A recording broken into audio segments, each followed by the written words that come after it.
Il-Prim Ministru Joseph Muscat ikkonferma żjara tal-eks Prim Ministru Taljan Enrico Letta f'pajjiżna.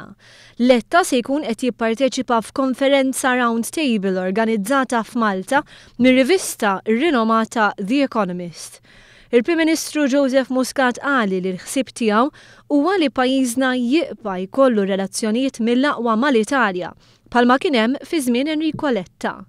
Ir-rappreżentant f'Malta tar-rivista The Economist, Garvin Keating, spjega ma' One News x'se jkun qed jiġri f'pajjiżna bejn is-6 u s-7 ta' Marzu.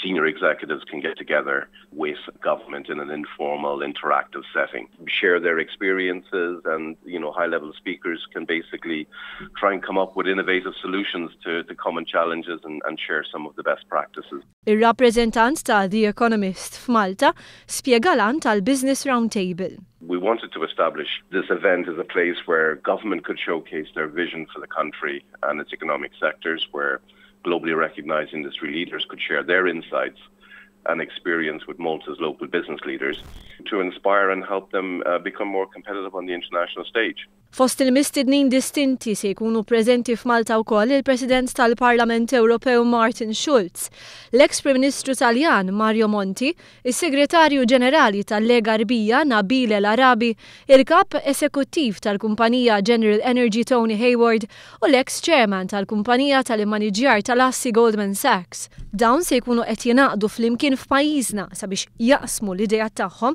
dwar il-futur tal-ekonomija.